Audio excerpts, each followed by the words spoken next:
Welcome to 24/7 news TV. Bigg Boss season 8 అనేది చాలా రసవత్తరంగా సాగుతోంది. ప్రైజ్ మనీ కోసం పార్టిసిపెంట్స్ పోటీ పడుతున్నారు. అసలు విన్నర్ క్వాలిటీస్ ఎవరికున్నాయి? ఈ వారం బిగ్ బాస్ హౌస్ నుంచి ఎవరు ఎలిమినేట్ అవబోతున్నారు? అసలు నిఖిల్ గేమ్ ప్లాన్ ఏంటి అనే ఇంట్రెస్టింగ్ విషయాలను ఈ రోజు మనతో పాటు డిస్కస్ చేయడానికి బిగ్ బాస్ అనలిస్ట్ పరిటాల మూర్తి గారు మనతో ఉన్నారు. ఆయన అడిగి మరిన్ని విషయాలు తెలుసుకుందాం. నమస్తే సార్. నమస్తే అమ్మా, బాగున్నావా? బాగున్నాను సార్, మీరు బాగున్నారా? బాగున్నా, చెప్పు. ఈ వారం ఎవరు ఎలిమినేట్ అవ్వబోతున్నారు? సీత వెళ్ళబోతుందా, పృథ్వీనా?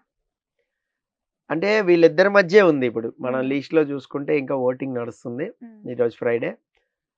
సీత, పృథ్వీ, శేఖర్ భాష కూడా ఉన్నాడు. శేఖర్ భాష మరీ అంత హ్యూజ్ తేడా ఏం లేదు వీళ్ళకి. ఎంత 1% కూడా లేదు. అన్అఫీషియల్ లో 1% కూడా లేదంటే మీకు అఫీషియల్ అసలు ఉండదు. మిస్డ్ కాల్సే రావు, అసలు ఫోనే టక్ టక్ అని కొట్టరు. ఈ వారం అసలు ఓటింగ్ పర్సంటేజే తగ్గిపోయింది. ప్రీవియస్ వీక్ అయినా ఫస్ట్ వీక్ బాగా వేసారు. అసలు ఈ వారం పర్సంటేజే లేదు, అన్అఫీషియల్ సైట్లలో కూడా లేదు. ఇప్పుడు లాస్ట్ వీక్ నేను కలెక్ట్ చేశా, ఆల్మోస్ట్ 1,00,000-2 లక్షల ఓట్లు కలెక్ట్ చేశా అన్ని ప్లాట్ఫామ్స్ మీద. ఇప్పుడు అసలు 50,000 60,000 కూడా రావట్లేదు. ఏది మెయిన్ స్ట్రీమింగ్ లోనే 10,000 ఓట్లు 9,000 ఓట్లు వస్తున్నాయి. ఎక్కువ మంది అసలు అన్అఫీషియల్ కూడా వేయట్లేదు. అన్అఫీషియల్ వేయట్లేదు అంటే అసలు అఫీషియల్ ఎవడు వెళ్తాడు? హాట్‌స్టార్కి వెళ్ళి ఓట్ అనే ఆప్షన్ పెట్టుకుని వేయాలి ఓటు. సో ఓటింగ్ పర్సంటేజ్ తగ్గుతుంది. దాన్ని బట్టి వాళ్ళకి అర్థమైపోద్ది షోకి రేటింగ్ వెళ్తలేదు, షోకి బయట ఇది లేదు సోషల్ మీడియాలో. సో ఒకప్పుడు ఇన్ని కోట్లలో ఓట్లు వచ్చాయి, ఇప్పుడు లక్షల్లో కూడా రావట్లేదంటే అర్థమైపోద్ది వాళ్ళకి. సో దాన్ని బట్టి ఏమైనా ప్లాన్ అయితే మారుస్తారు, ఖచ్చితంగా మారుస్తారు. అయితే ఈ వారం మ్యాక్సిమం ఏంటంటే నా గెస్సింగ్ ప్రకారం అయితే ఆ ముగ్గురు ఉన్నారు, సీత, పృథ్వీ అండ్ శేఖర్ భాష. శేఖర్ భాషకి అసలు మీకు ఏ టాస్క్ లోను బిగ్ బాస్ ఇన్వాల్వ్ చేయాలి. ప్లాస్మా మీద ఆయన పేరు కూడా ఇలా. మరి ఆయనకి హెల్త్ బాగాలేదా లేదా బిగ్ బాస్ రిక్వెస్ట్ చేసుకున్నాడా? మనకి లైవ్ లో కూడా ఏం చూపెట్టలా. బిగ్ బాస్ నేనేమి టాస్క్లు ఏమి ఇవ్వకండి, నాకు కొంచెం బాగాలేదని ఏదైనా చెప్పుకుని ఉండొచ్చు కదా. అది టెలికాస్ట్ చేస్తే అయిపోయండి. ఇప్పుడు శేఖర్ భాషకి ఏమీ ఇలా. ఇప్పుడు మేబీ శేఖర్ భాష బయటికి రావడం, అతనికి ఎస్సిటీ ఏమో, ఇప్పుడు వాళ్ళ వైఫ్ కూడా ప్రెగ్నెన్సీ ఉంది. సో మేబీ ఆ కేటగిరీలో ఏమైనా ఎలిమినేట్ చేస్తారా?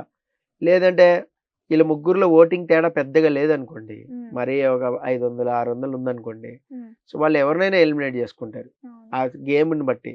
ఇప్పుడు సీత ఉంటే సో ఫైట్ ఇస్తుంది, బాగా వాయిస్ రైజ్ చేస్తుంది, బాగా నామినేషన్స్లో లాజిక్స్ కూడా పట్టుకుంటుంది, టఫ్గా మాట్లాడుతుంది అందరితో. ఇప్పుడు టఫ్గా మాట్లాడే వాళ్ళని ఉంచుతారు, ఎందుకంటే ఆ టఫ్నెస్ కావాలి అక్కడ. ఇప్పుడు శేఖర్ భాష ఉన్నాడు, ఏదో మామూలుగా మాట్లాడుతున్నాడు, ఏదో 4-5 జోకులు వేస్తున్నాడు, అక్కడితో అయిపోతుంది. సో నేనేమనుకుంటున్నా, మేబీ ఏమన్నా శేఖర్ భాషని పంపిస్తారా? లేదా మీకు ఇక్కడ ఆదిత్య ఓమకు కూడా అంత పెద్ద డిఫరెన్స్ కూడా ఏం లేదు. ఇప్పుడు పృథ్వీ ఫిజికల్ టాస్క్ ఎలా ఆడుతున్నాడో తెలుసు మనకి, టఫ్ ఫైట్ ఇస్తున్నాడు నిఖిల్కి, అభయ్ కూడా, అభయ్కి కానీ నబీల్కి కానీ. పృథ్వీ ఉంటే ఆ ఫిజికల్ టాస్క్ అనేది మజా వస్తుంది. సో పృథ్వీని ఎలిమినేట్ చేయాలనుకుంటున్నాను. అలాగే సీత ఉంటే టఫ్ ఫైట్ ఉంటుంది, ఏదో ఆర్గ్యుమెంట్లో కానీ ఎందులో అయినా కానీ, తను నామినేషన్స్లో కానీ మొన్న రేషన్ టాస్క్ ఆడింది కానీ బాగా ఆడింది, దానివల్ల అఫీషియల్లో ఓట్లు పడి ఉండొచ్చు సీతకి. సో సీత కూడా మ్యాక్సిమం ఎలిమినేట్ అవ్వదని అనుకుంటున్నాను. అంటే ఇప్పుడు చూడండి, బాటంలో పృథ్వీ, సీత వీళ్ళిద్దరు ఎవరు వెళ్ళరు. వెళ్ళకపోతే ఆ పైన ఉంది శేఖర్ భాష. మనకి అన్అఫీషియల్లోనే ఇది కనపడుతుంది. సో 0.9%, 0.8% ఇట్స్ డిఫరెంట్, చాలా స్మాల్ మార్జిన్ కాబట్టి మరీ అంత స్మాల్ మార్జిన్ క్యాల్కులేట్ చేయరు వాళ్ళు. అఫీషియల్లో అయితే పర్ఫెక్ట్గా ఉంటుంది వాళ్ళకి. బాటం చూసుకుంటారు, మహా అంటే 500-300 ఓట్లు తేడా ఉంటే ఎవరినైనా కాల్ తీసుకుంటారు. వాళ్ళే కాల్ తీసేసుకుని ఒకళ్ళని పిక్ చేసేసి శేఖర్ భాష అయితే బెస్ట్ అని రౌండ్ చుట్టేసుకుంటారు. సో శేఖర్ భాష ఆర్ ఆదిత్య ఓం. ఇప్పుడు ఆదిత్య ఓంకి కూడా మనం ఇంకొక సినారియోస్ కూడా చూడాలి, ఎందుకంటే ఇప్పుడు పెద్ద ఆర్టిస్టులకి రెమ్యునరేషన్లు ఎక్కువ ఉంటాయి, చిన్న ఆర్టిస్టులు ఎక్కువ వారాలు ఉన్నా పర్లేదు. సో బడ్జెట్ ప్రకారం అలా కూడా క్యాల్కులేట్ చేయొచ్చు వాళ్ళు. సో అందుకనే అన్ఫేర్ ఎలిమినేషన్ ఎందుకు జరుగుతుంది అని చాలాసార్లు మొత్తుకునే వాళ్ళం మనమే. బిగ్ బాస్లోకి ఎంట్రీ కానీ అది కానీ 3 వారాలు ఉన్నావా, 4 వారాలు ఉన్నావా, 5 వారాల 2వ వారం వచ్చామా, ఇదంతా పక్కన పెడితే మనకు లైమ్ లైట్లోకి వచ్చాం ఒకటి ఉంది. సో మేబీ కాల్ తీసుకుంటే ఆదిత్య ఓం ఆర్ శేఖర్ భాష, వీళ్ళిద్దరిలో ఒకళ్ళని కాల్ తీసుకుంటారని నేను అనుకుంటున్నా. It's my complete guessing.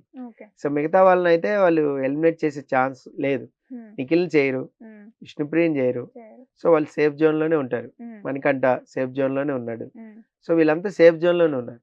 So మిగతా డేంజర్ జోన్‌లో ఉంది వీళ్ళే కాబట్టి మేబీ ఏమన్నా శేఖర్ భాష అవుతాడా అనైతే అనిపిస్తుంది. మరి చూద్దాం. మేబీ పృథ్వీ, సీత ఫెయిర్‌గా 100 ఓట్లొచ్చినా లీస్ట్ తేడా ఉన్నా తీసేద్దాం అనుకుంటే సీతను కూడా పంపించేయొచ్చు. సీత ఓకే. లిస్ట్‌లో ఉంది కదా! ఉమ్, సీత గాని, పృథ్వీ గాని. Okay. Okay sir. Okay. Okay sir. Thank you sir. Thank you so much.